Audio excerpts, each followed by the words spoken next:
Hello everybody. I just wanted to make a short video. It is most likely all about when people are asking me how do I putting my art groups together for projects or for drawing here outside in South France. But I think this video will have the benefit to describe who should you work together as an artist on the as an opportunity to really grow also as an artist, because for my groups it is always about achieving something. I know here in South France it looks always like we're having a wonderful time, and it is a wonderful time. Nevertheless, it is important to me that this time is also a challenging time. Why? Because nevertheless, it doesn't matter how much we are liking here each other and how much we are having a great time. Nevertheless, all the people are going back and they want to achieve something, and they will judge what I am doing according to what they have achieved. And in the same way, this same goes for you cooperations, or when we are working together in a group or you want to achieve something as a project, exhibition. Who should you choose working with? You should choose the people that you will feel comfortable with the outcome. Not only this being together and having a nice time, but what will come out in the end. And I think a part of it is about challenging yourself to find the best collaborations where people are questioning what you are doing, that people are giving you a chance to not only provide something, but provide you best.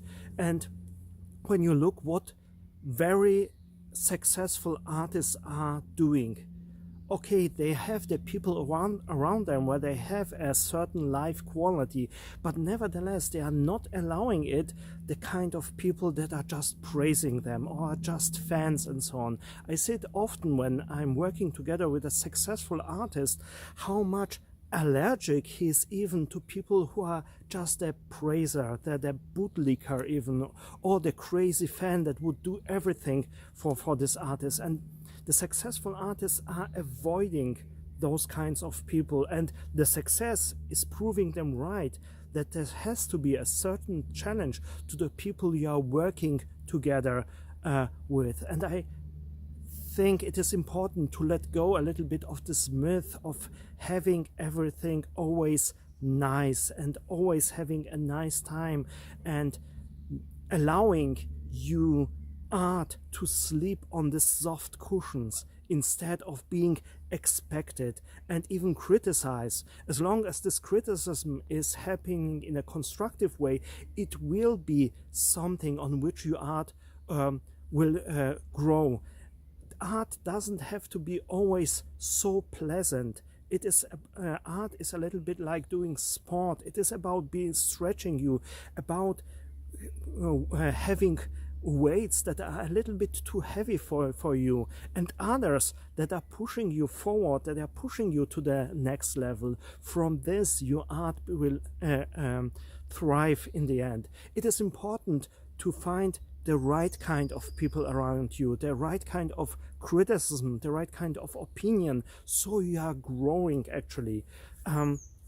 Successful artists, what I have seen and what I have experienced, are very suspicious, and they are hating falsehood and false praise just to make them feel good. Because I have found out successful artists don't care so much about the ego. It can be that they are sometimes a real diva, it can be, but when it comes down to the art, to the work, it is never about the ego, it is about the best outcome. And I think from this we can really learn, especially when you are in the beginning of your artistic career. We want to experience good feelings and feel great, but I think in this phase of your career, when you are starting something or when you are going to the next level with your art, you should be very substitious about the false praise, about the bootlickers,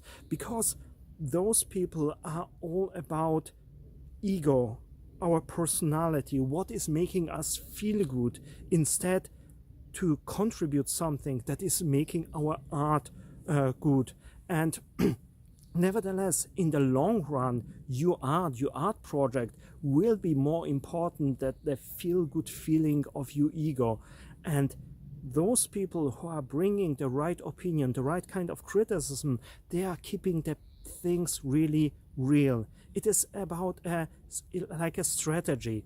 It is about examining what is working best in your art, and you can do it. You should be also the best critic you can be for your own art. Just to give in a good feeling, to feel good about your art is not enough.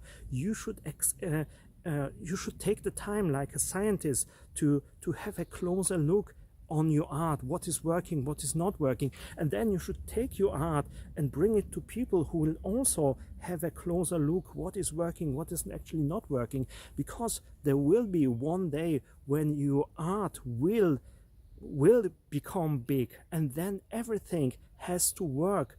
And when you have fallen into the trap of false praises and just feeling good about it, the critics in the media and the papers, they will take the time and they will have a closer look, and then they will catch you off guard with all the errors that are still in your art. I think the best right now, all I am thinking are just my thoughts. Down in the description down below, you will most likely find a link that will provide you more value, how to develop your art and how to go with art to the next level. These are just my thoughts, but one of the things that I'm thinking always about is how to make your boat, your yacht, storm-proofed. Okay, you can just have a good, you can go this way, that you are just having a good time, you are on this boat and you are sailing away, then the storm is coming, and then you are finding out what is wrong with your ship and what errors are there, and then you will pay the price in the storm out in the sea, and most likely you will drown. The time to prove your ship is in the harbor. You should take the time to have a closer look on your boat when you are in a safe space.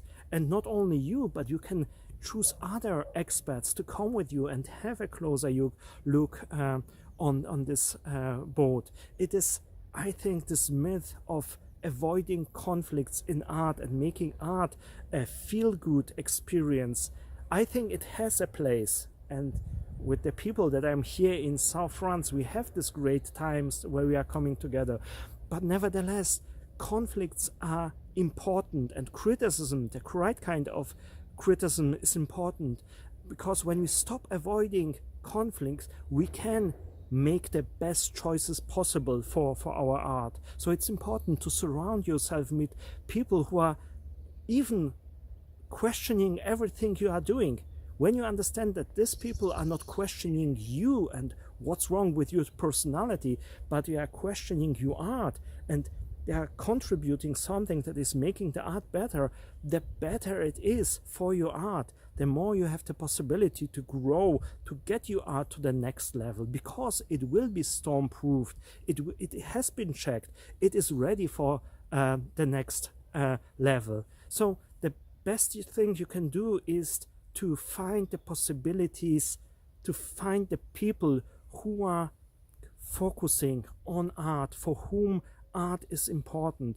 They are not about the ego and praising of the ego. They are all about making your art better. When you find those people and you can agree that this is actually the goal, to produce together the best possible art you are capable of, the better for you and the better for your art. It is all about finding the right kind of criticism and a common goal that you are having with these people, and then it is developing on its own a perfect surrounding, a perfect environment for your creativity that we are having here in South France. But no matter what you are doing right now, and no matter in which situation you are, sit down and think about it. Sit down and think about the people that would be really helpful for your art. Perhaps people that you are on a personal level not liking so much, but nevertheless you know